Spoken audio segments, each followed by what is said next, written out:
Пахвалены Езус Христос. Працягваем нашыя разважанні над нагорнай пропаведдзю Хрыста, асабліва над блажэнствамі. Мы ўжо ўзялі такое, сказаў бы, самае сенсацыйнае і глыбокае гэтае блажэнства, шчаслівыя ўбогія духам. І сколькі зможам, спрабуем пацянуць далей падчас гэтай катэхезы. Наступнае благаслаўленне гучыць: блаженны плачущие, ибо они утешатся. Увогуле, яшчэ такі каментарый да блажэнстваў. Ёсць розныя версіі, ёсць такая тэорыя, што гэта як розныя ўзроўні духоўнага жыцця. Гэта значыць, спачатку ты становішся убогі духам, пасля ты, прымаючы праўду пра сябе, вось з гэтым звязана убогасць духоўная, ты адкрываеш гэтую праўду, пасля ты пачынаеш плакаць альбо па сваіх грахах, альбо адкрываючы, што ты стварэнне Божае. Наступны крок, ты становішся пакорным, пасля ты пачынаеш прагнуць праўды, пасля міласцівы і так далей. Ёсць версія, што гэта чарговыя стадыі жыцця духоўнага. І нешта ў гэтай версіі ёсць. Это трэба было б так сур'ёз загрузіцца, сапраўды нейкая трошку логіка праслежваецца, хаця выдаецца, што трошку гэта нацянута. Больш мне асабіста адпавядае думка, што гэта рысы, гэта характар новага чалавека. Гэта характар таго, хто пайшоў за Хрыстом, чалавека, у которага мяняецца ягоны падыход да жыцця, ягоны погляд. І вось гэта характар Божы і наш характар людскі, ён становіцца падобны да Божага характару. То есть не факт, што гэтыя рысы павінны ісці адна за адной, але яны працуюць комплексна, іх нават нельга паасобку разглядаць. Яны раней ці пазней усе, у прынцыпе, у нас павінны зайграць. Вось такі падыход некаторыя таксама маюць, і мне ён больш адпавядае, што гэта рысы новага абноўленага чалавека, народжанага з вады і Духа Святога, назовём так. І сказаў бы, гэта у нейкім сэнсе характар жыхароў Царства Божага. Вот так вот яны выглядаюць. І вяртаемся да нашага благаслаўлення чарговага: благаслаўлёныя, которые плачуць, бо яны будуць суцешаныя. І зноў жа ж нам, падобна як і ўбогія духам, цяжка сказаць, ці ідзе размова пра плач такі бытавы, матэрыяльны, проста чалавечы, ці ўсё-такі плач духоўны, напрыклад, па грахам. Па ідэі можа быць і так, і сяк. Ёсць логіка і ў такім варыянце, і ў другім. Увогуле, чаму гэты плач, чаму людзі шчаслівыя, которые плачуць, у чым тут нейкая рыса Божая ёсць. Напэўна, не ідзе размова пра людзей, которые проста плаксівыя, па характару плаксівыя. Напэўна б я б у такім ключе не разважаў. Ёсць людзі, которые, напрыклад, пастаянна сябе шкадуюць. От як толькі пачынаюць думаць пра сваю долю, яны плачуць. Ёсць людзі, которые вельмі ўражлівыя, чулыя.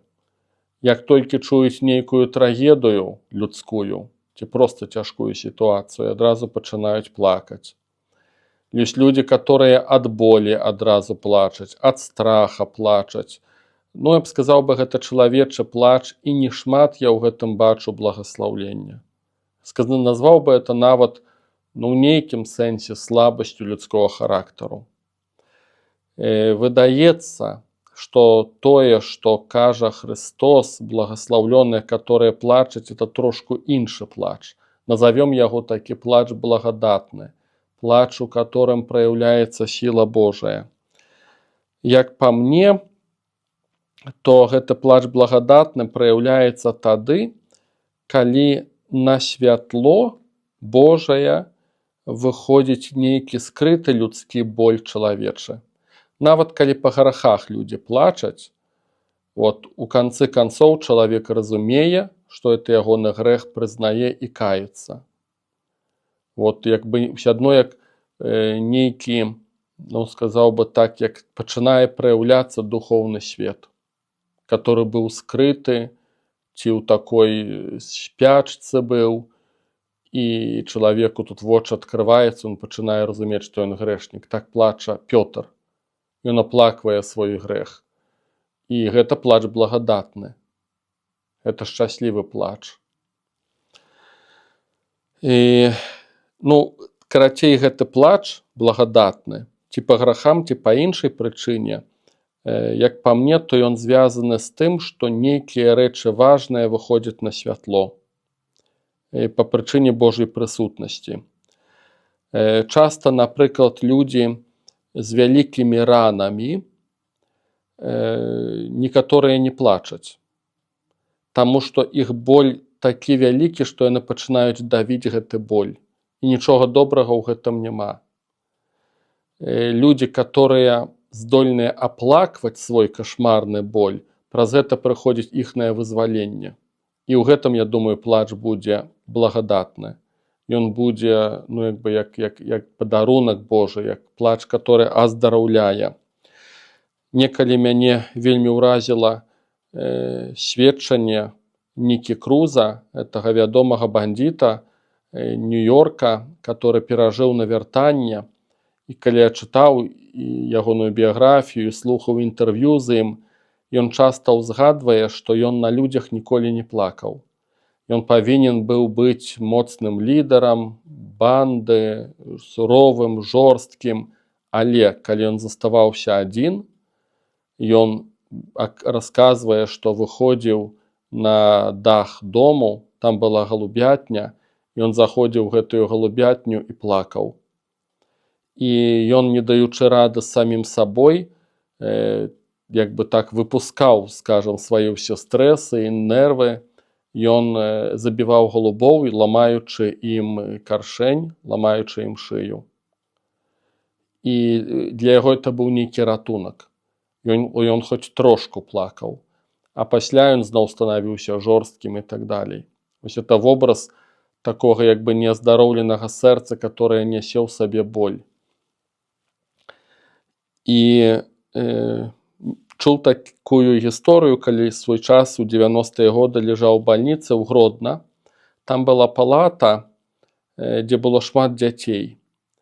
І медсёстры казалі, што гэта дзеці, которых прыносілі мамы і кідалі пад дзвярмі шпіталя бальніцы. Прыносілі ў калыскі ў нейкай ці ў коробкі, званілі ў дзверы, і ўрачы адкрывалі і проста бачылі, як там ляжыць дзіця. Загулялі дзяўчаты і не бралі на сябе адказнасці, нараджалі і так проста пакідалі. І памятаю, як я быў уражаны, калі адна медсястра сказала, гэтыя дзеці плакалі, але яна казала, яны плачуць, таму што да іх падыходзяць. Калі да іх перастаць хадзіць, яны перастануць плакаць. То есть плач, ён як бы, дзеці нават падсвядома ведалі, што ёсць нехта, хто пачуе гэты плач. І гэты плач для іх быў, канешне, крыкам болі, але ён таксама быў для іх тым плачам, который вызвалялі. Думаю, што калі б людзі не дазвалялі плакаць, калі людзі не дазваляюць сабе плакаць, перажываючы агромны боль, а ўвесь час у сабе вынашваюць яго, то ў жыцці такіх людзей, которые не дазваляюць сабе плакаць, могуць быць срывы. Я, конечно, не психолог, каб каментаваць, тыя гісторыі, которые часам чуў, калі пачынаецца нават нейкая істерыка часам, ці нейкі зрыў, і гэта, чалавек задоўга не плакаў. Я часам чуў такія гісторыі, где так прыходзіла аздараўленне Божае, што чалавек, который ніколі нікому не гаварыў пра свой боль, гадамі пра яго насіў яго ў сабе, ніколі не плакаў. І калі прыходзіла аздараўленне Божае, чалавек плакаў гадзінамі і не мог супакоіцца. Вот, канешне, выглядала это даволі дзіўнавата і страшна нават. Вот, невядома, як чалавека суцешыць, там вочы ўжо чырвоныя, там ужо няма чым плакаць. Вось, але гэта ішло аздараўленне, это тое, што накаплівалася гадамі. І такі плач я, назову это умоўна, это благадатны. Асабіста я ведаў такія гісторыі, сведчанні, дзе Бог даваў прарочыя словы, як сведчылі людзі, і Бог натхняў і казаў чалавеку, што табе трэба аплакваць ці памылкі мінулага, ці боль мінулага. Прыйшоў час, это магчыма нават доўгі час, калі трэба плакваць. Я такія рэчы чуў, калі людзі сведчылі, пра такія рэчы таксама чытаў некаторых псіхолагаў, духоўных веруючых, которые казалі, што з момантам аздараўлення таксама вось прыходзіць часта вот такі вот плач. І неяк так гэтая справа працавала. Такі плач Божы, назовём это так. І ў гэтым кантэксце разважаю скарэй пра плач духоўны. Пра плач духоўны па грахах і душэўны гэта як нейкі боль, который просто павінен быў выйсці на святло Божае, а ён не выхадзіў своечасова. І такі плач становіцца благадатным. І можа быць таксама плач духоўнага голаду, такая вось туга па прысутнасці Божай. Я такі плач перажываў, зрэдку, але пару разоў было, калі ты проста адчуваеш вось, таску Божага сэрца, і ты ўжо не можаш стрымаць, ты сам пачынаеш плакаць. Вот. Мне пару разоў, даслоўна пару разоў такое было, і мне, канешне, напрыклад, як мужчыне непрыемна ад гэтага плачу, вось, але я разумеў, што это нешта Божае, што это нейкі досвед прысутнасці Духа Святога. І былі моманты, калі я проста ад прысутнасці Божай плакаў, і ці таму, што Дух Святы нейкую праўду адкрываў, ці таму, што я сваю грахоўнасць пазнаваў. То есть сама, як не дзіўна, сама прысутнасць Божая для мяне это нейкі характар быў. Такі, што часта, калі Гасподзь наведваў, то гэта праяўлялася ў нейкай форме такога ціхага плачу. Памятаю, калі адзін мой знаёмы задаў мне такое дзіўнае пытанне, кажа, не ведаю, што са мной дзеецца, мужчына, такі цвярозы, свядомы, дарослы мужчына. Ён кажа, калі я чую сведчанні Божыя, не ўсе, некаторыя, як людзі сведчаць пра славу Божую, пра тое, што Бог робіць. І кажа, часам, не сказаць, што аж такія слёзныя гісторыі, але ты проста чуеш все адно як прысутнасць Божую, ты не можаш сябе стрымаць. І ў цябе з'яўляюцца слёзы, ці падчас малітвы, ці падчас сведчання. Я таксама, такое не раз перажываў. Для мяне гэта такія знакі прысутнасці Божай. І падазраю, што тое, што гаворыць Христос, не мне там быць суддзёй, каб такія рэчы, канешне, глыбокія разумець аж так глыбока, але падазраю, што ідзе размова пра такі плач. Не проста пра плач цела, а плач такі, который вынікае з таго ці іншага дзеяння Духа Святога ў нас. Так бы гэта сказаў. Карацей, не любы плач можа быць благадатным. Не любы плач.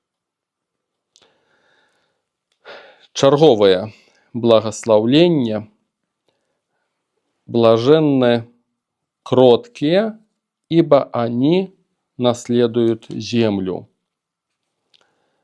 Кроткие. У сэнсе тихие, спокойные. Многія даследчыкі задаюць пытанне, пра якую зямлю ідзе размова. Была нават версія, гэтай версіяй трымаецца прафесор Лопухін, што хрысціяне праз сваю пакору у выніку здабылі зямлю. Там, дзе жылі язычнікі, яны страцілі свае дзяржавы і свае землі, і там зараз жывуць хрысціяне. Такая была версія. Ну, канешне, як па мне, версія вельмі сумніўная, таму што такім самым спосабам хрысціяне таксама страцілі сваю зямлю. Хаця б Паўночная Афрыка, дзе жылі хрысціяне, і сёння там мусульмане, і зрэшты Еўропа ў гэтым напрамку ўжо ідзе. Таму версія такая даволі сумніўная, і наўрад ці ідзе размова пра зямлю вот тут, вот у гэтым жыцці. Вялікая верагоднасць, што не. Скарэй за ўсё маецца на ўвазе зямля, которая ёсць вобразам Царства Божага. Думаю, што ў гэтым напрамку трэба было б больш думаць. Кроткія гэта не значыць бесхарактарныя. Біблія кажа, што кроткім быў Хрыстос. Ёсць вядомыя тэксты, дзе пан Езус кажа: «Вучыцеся ад мяне, бо я ціхі і пакорны сэрцам». Там ужываецца слова «кроткі». Біблія кажа таксама, што кроткім быў Маісей. Нават называе яго кратчайшым чалавекам на зямле, калі даслоўна там памятаю. Але адназначна і Маісей, і Хрыстос, наколькі мы памятаем, яны былі вельмі характарныя.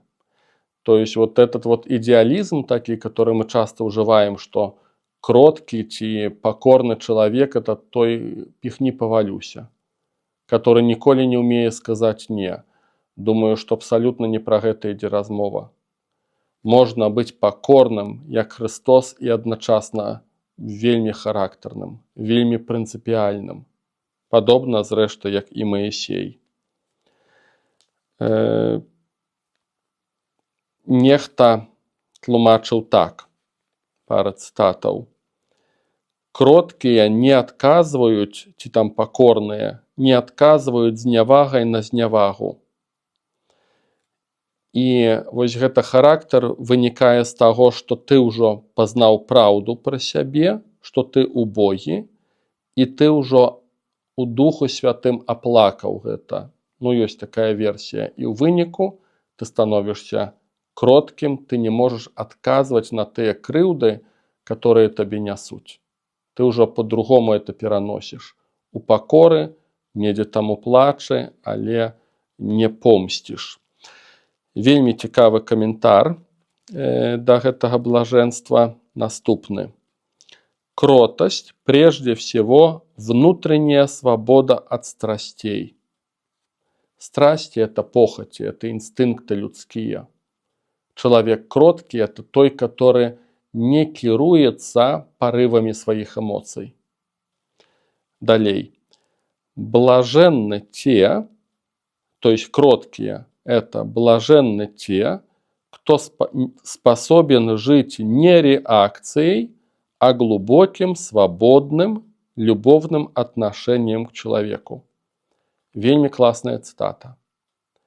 Кроткі — это той, хто не жыве рэакцыяй, а кіруецца вышэйшым добром, кіруецца любоўю ў адносінах да іншага чалавека. Той, хто ўмее стрымліваць свае страсці, свае першыя парывы. Это вельмі класнае, як па мне асабіста, мяне это зацапіла, вельмі класнае акрэсленне. Кроткі чалавек — это не той, который схіліў галаву і ўсё жыццё такім ходзіць. Не. Это той, который нават праявіць свой характар, але ён будзе ведаць, у якім моманце яго трэба праявіць. То есть это не чалавек рэакцыі, которага панясло. Вельмі цікавае акрэсленне, як па мне. Наступнае благословление. Блаженны алчущие и жаждущие правды, ибо они насытятся. Русский переклад уживает два разных слова. Жаждать можно воды, а быть алчущим ежи. Да? И в таком сенсе славянская Библия уже паказвае вось гэтыя прагненні. Праблема у тым, што ёсць праўда. Блаженны алчущие і жаждущие правды. Грэцкія тэксты Новага Завета паказваюць, што ёсць два віда праўды. Адзін від гэта алітэя, такое слово ўжываецца, і яно ў рускім перакладзе перакладаецца як ісціна. Калі Гасподзь кажа, што я ёсць праўда і жыццё, там ужываецца слово алітэя. Я есмь істина, путь і жизнь. І вось, і ёсць другі від праўды, да. Такі каментар цікавы прачытаў. Истина – это значение конечной сути вещей и явлений. То есть истина – это нечто больш глыбокае. Это сама суть, само сэрца. Як бы самая глыбокая праўда. І ў гэтым сэнсе Христос называе сябе ісцінай, вот этой самой глыбокай правдой. А правда, вось это другі тэрмін, ужо па-грэцку не ведаю, як ён, не памятаю, гэта истина, живущая и воплощаемая в человеческой жизни. То есть, калі мы познаем истину вось гэтую глыбокую, пасля мы яе пачынаем ажыццяўляць у таких звычайных бытавых справах, у штодзённасці нашай. І ў гэтым сэнсе некаторыя разважаюць, што вот, зноў ж это тэрміны, тут зараз не гатовыя грэку аж так разбіраць. Але калі жываецца ў Бібліі паняцце справядлівасці, то найчасцей маецца на ўвазе вось этот другі характар ісціны. То есть не тая, которая аж так гіперглыбокая, вот, як самасутнасць, а тая, которая ў рэчах штодзённых праяўляецца. І сказаў бы гэта так, што мы пазнаём Бога, который ёсць ісцінай, і ў выніку мы жывём па ягоных законах. И вот это вот есть праведность. То есть это правда, которая есть Бог, и она пачынае ажыццяўляцца у нас у жыцці.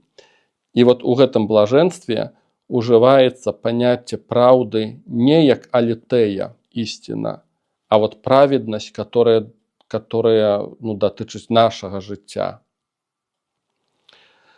Ой, разумею, что это может за глубокие все это дела, но як ужо можна, так это дело каментую. Карацей, тут ідзе гаворка пра другі варыянт.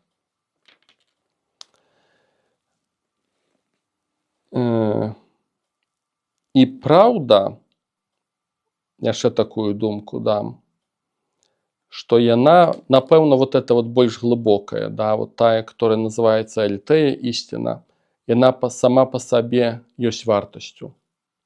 Цікава, калі у Езуса прыходзяць вучні і пытаюцца, кажуць: Господи, пакажы нам дарогу. І тады Христос кажа: я і ёсць дарога. Не паказваю вам дарогу. Типа яна незалежна ад мяне. Вот, і вы самі самастойна ідзіце. Не, ён кажа: я і ёсць дарога. Падобным чынам ён кажа: я і ёсць праўда. Вот, праўда, яна мае вартасць сама па сабе. Мы часта, як людзі, чакаем, што праўда за яе нейкая ўзнагарода павінна нам прыйсці, што яна вядзе да нечага большага. Праўда, яна сама ў сабе ёсць вартасцю. То есть нават калі нічога больш мы ўжо не атрымаем, то сама па сабе праўда – гэта вартасць, прычым такая, которая нас нават вызваляе, кажа Христос. Пазнаеце праўду, і праўда зробіць вас свабоднымі. Таму такая яшчэ думка, колькі я чую і сустракаю людзей параненых, которые у сваёй гісторыі ці з дзяцінства параненыя, ці там выраслі ў сем'ях алкаголікаў і шмат неправды пачулі, аздараўлення для такіх душэўна-духоўна параненых людзей перш за ўсё будзе ў тым, што ты пазнаеш праўду пра сябе. Не тое, што табе сказалі, Не тое, што ты як дзіцёнак бескрытычна упітаў як губка, а табе гаварылі ўсякую ахінею. Ты павінен пазнаць праўду пра сябе, і гэта агромны труд. Ты з Богам, з блізкімі людзьмі, которые вакол цябе, которым ты давяраеш, ты пазнаеш праўду пра сябе. Калі гэты працэс ідзе, і прычым праўду пазнаваць, это ж, канешне, не так проста. Табе 99 чалавек могуць казаць адно, і толькі адзін з іх скажа праўду. І это па вялікай міласці Божай ты будзеш верыць толькі аднаму, который якраз такі праўду і скажа. Таму пазнаём мы праўду на самой справе, это як нейкі вялікі цуд Божы. Але я думаю і бачу, што людзі, адкрываючы праўду пра сябе, перажываюць унутранае аздараўленне сваіх ранаў. Напэўна, каб мне далі магчымасць нейкі нурт псіхатэрапіі хрысціянскай там аснаваць, я пайшоў бы ў гэтым напрамку. Максімальна адкрываць людзям праўду пра іх.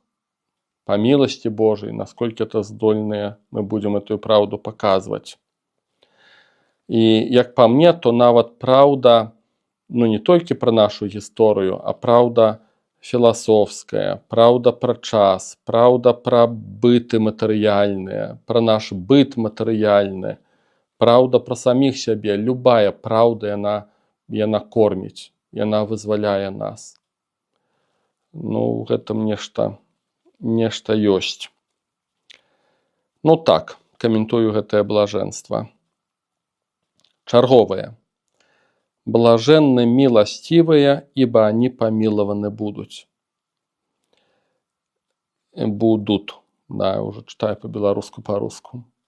Милостивые, у сэнсе милосердные. Усе разважаюць, што міласэрнасць не толькі ў міластыні праяўляецца да іншых людзей, але таксама ў тым, што ты прымаеш слабасці іншага чалавека. Ты можаш быць міласцівы да грэшніка, міласцівы да чалавека, который памыляецца, который нечага не ведае, который павінен памяняцца, а не памяняўся.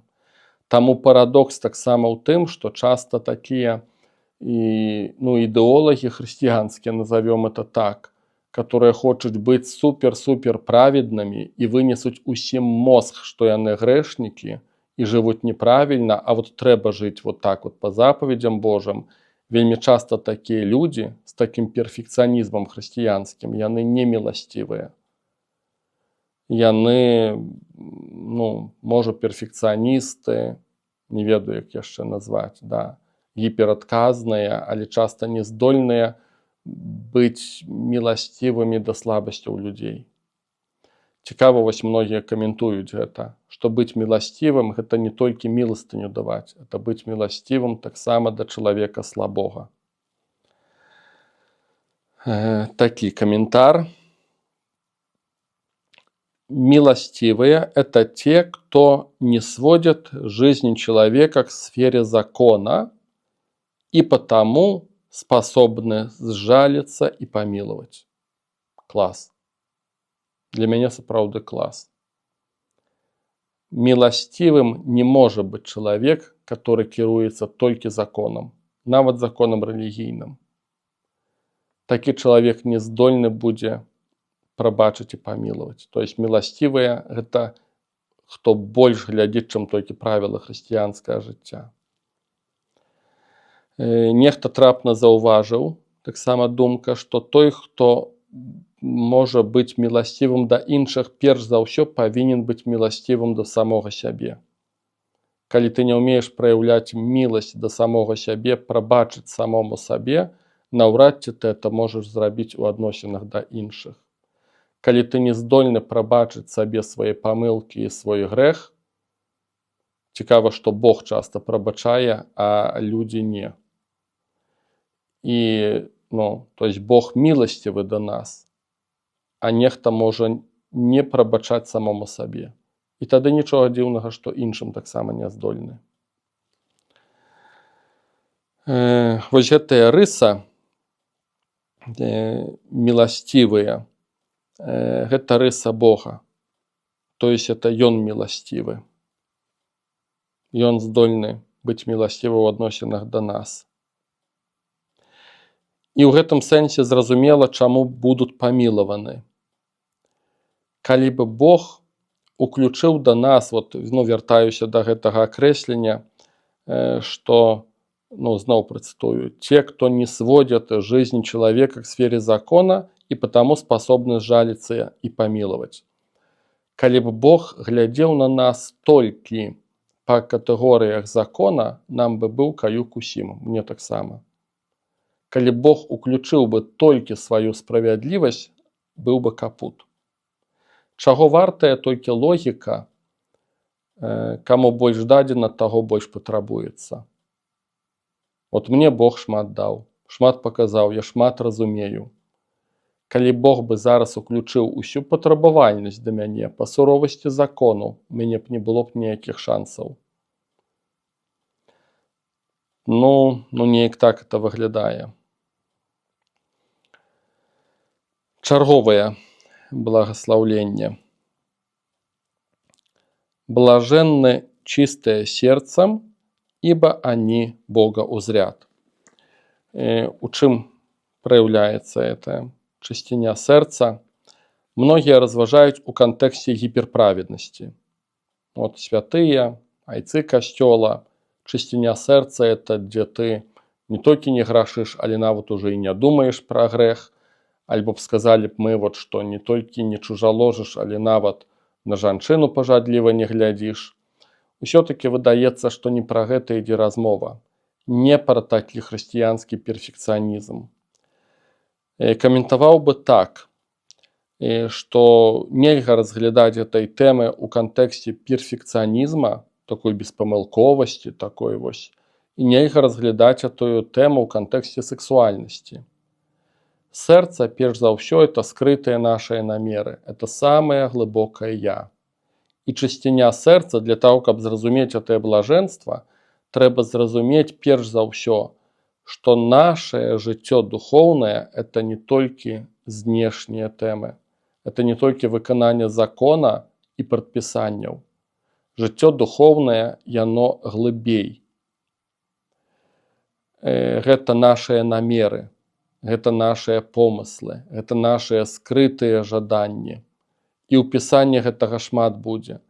Христос абвінавачвае фарысеяў, которые знешне моляцца, пасцяцца і так далей, а ў сэрцы якраз таки там гнілавата, намеры нячыстыя.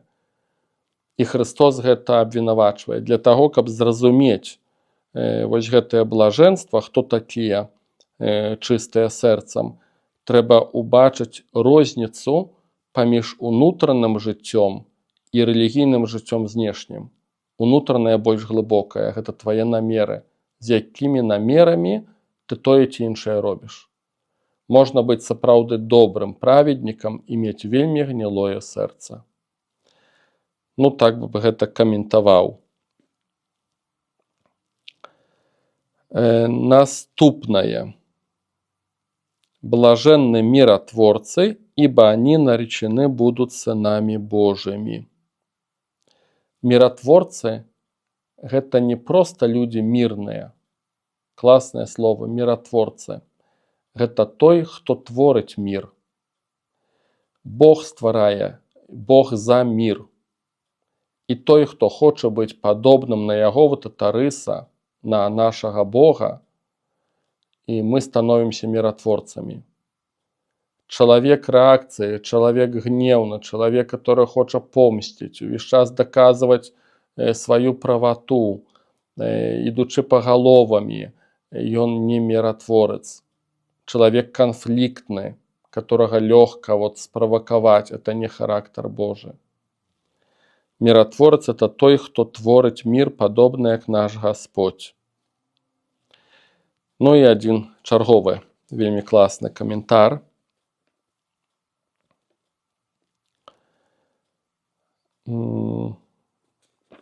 Один аўтар крытыкуе камуністычныя погляды і гаворыць, што мы доўгі час жылі, канешне, я это ўзгадваю, пад страшнымі ілюзіямі, усюды былі лозунгі камуністычныя «Міру мір». Я гэта бачыў на дамах, пісаліся гэтыя лозунгі на транспарантах, гэта лозунгі былі ў нас у савецкіх падручніках. І вось гэты аўтар кажа, што это страшная ілюзія. Таму што камунізм як сама ідэя гэта барацьба класаў, прычым барацьба варожая. Калі трэба знішчыць варожыя класы. Камунізм прапаведваў тэрор. Камунізм не ёсць ідэалогіяй мірнай. Гэта ідэалогія барацьбы. Прычым такой канкрэтна яўнай, збройнай. І тую ілюзію, которую прапаведваў камунізм, міру мір, яна скорей выглядала так, што мы знішчым усіх нашых апанентаў, прыб'ём, паразганяем, і тады будзем жыць мірна. Але гэта, это не міратворцы. Это, нейкімі другімі паняццямі трэба называць. Это страшная ілюзія. Камунізм ніколі ні з кім не хацеў мірыцца. Увесь час кругом былі адны ворагі. Правільныя толькі мы, усе астатнія памыляюцца. Гэта далёка не характар міратворца. І цікава, што падобны спосаб мышлення будуць мець многія хрысціяне. Правільныя мы, а ўсе астатнія заразы. І ўсе астатнія будуць жыць у пекле. Нічога супольнага з міратворцамі гэта не маюць. Канешне, не ідзе гаворка пра тое, што ўсе роўныя і закрыць вочы на грэх. Не, это розныя рэчы. Быць чалавекам прынцыпіяльным – это адно, але быць міратворцам – это нейкая трошку іншая рыса. Другі Ватыканскі сабор гаворыць, што мір – гэта не адсутнасць вайны. Там, дзе няма вайны, гэта яшчэ не значыць, што там ёсць мір. Для таго, каб быў мір, кажа другі Ватыканскі сабор, павінен быць адпаведны высілак у гэтым напрамку. Это цэлая праца. Это шмат розных ініцыятыў на карысць міра. То есть мір не прыходзіць толькі таму, што людзі раптам перасталі гаўкацца і ваяваць. Варожасць можа быць вельмі скрытая і праяўляцца ў многіх дробных рэчах. Заўсёды мяне ўражвала, шчыра кажучы, вось гэтае вучэнне Ватыканскага сабора, што мір – гэта не толькі адсутнасць вайны. Это нешта намнога большае. І міратворцы будуць названыя сынамі Божымі. Цікава, што мы нібыта гаворым, што мы ўсе дзеці Божыя, ад Адама і Евы. Але на самой справе это толькі тэарэтычна. Таму што такой блізкасці з Богом няма. А тут ідзе размова пра тое, што калі мы становімся міратворцамі, мы становімся падобнымі да Яго. Цікава, што вось менавіта да міратворцаў адносіцца, што мы будзем названыя сынамі Божымі. Усё адно, як гэтая рыса найбольш нас робіць падобнымі да Яго. У гэтай рысе міратворчаства праяўляецца любоў, скажем так. І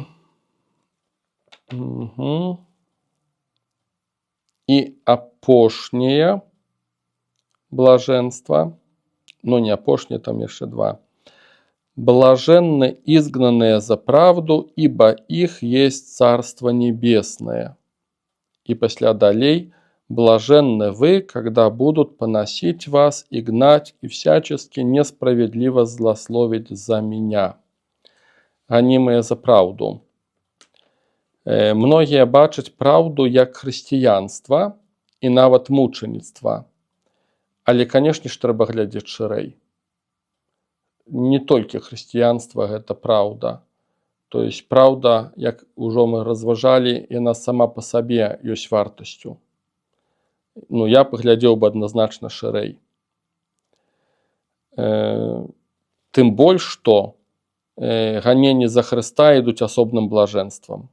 То есть у 10 верше мы читаем «блаженны изгнанные за правду», а пасля читаем «блаженны гонимые за имя Христовое». То есть у нейкім сэнсе як падзеленыя гэтыя два блажэнства. То есть можно быть гонимым за имя Христовое, а можно толькі таму, што ты чалавек праўдзівы, прынцыпіяльны. За это ўжо таксама, паводле слова евангельская, у гэтым ёсць блаженство. И 12 верш читаем. «Радуйтесь и веселитесь, ибо велика ваша награда на небесах.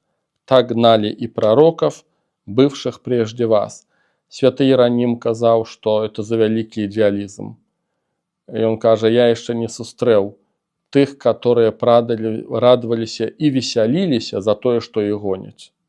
Апостолы, праўда, радаваліся, да, што яны ганімыя за імя Христовае, ці дадавала гэта вялікага вяселля, ну гэта пытанне. Іеранім кажа, што ў мой час я такіх ужо гісторый не бачыў. Да. Ну, нейкая такая трошку цвярозая думка святога. І думаю, што важнае яшчэ тое, што гучыць «Радуйтеся и веселитеся, бо так гнали пророков и тех, которые были перед вами, бывших прежде вас». Вот эта думка так само важная. Напэўна, яна дае моцы, ну, што ты не адзін, што ёсць людзі падобныя да цябе. Ты не адзін у гэтым свеце такі. Былі да цябе, ёсць падобныя, як ты, будуць пасля. Па ідэі гэта павінна нас умацаваць. Што не першы я прахажу гэты шлях, што прахадзілі яго яшчэ і да мяне. Па ідэі гэта павінна умацоўваць. І слухайце, і такім чынам сканчваем гэтае блажэнства, як мог, канешне, прабую я там зжата это ўсё, каб не размусольваць аж так многа. Напэўна, падсумоўваючы, што для мяне асабіста найбольш важна, гэта тое, што гэта рысы. Вот это вот партрэт хрысціяніна. Нельга адну узятую взять рысу, і вот я буду кроткім, альбо я буду міратворцам. Не будзеш міратворцам, а не будзеш дбаць пра праўду, не будзе пакоры, не будзе гэтага плачу благадатнага, который вынікае з прысутнасці Святога Духа. Ну, гэтага будзе мала. Проста быць міратворцам мала, ці там нейкія іншыя рэсы. Это ўсё павінна запрацаваць у комплексе. Гэта партрэт. Вот добрае слово, напэўна, будзе. Гэта характар нованароджанага чалавека ў Хрысце. Гэта партрэт новага чалавека, который адрадзіўся ў Хрысце. Пахвалёны Езус Христос.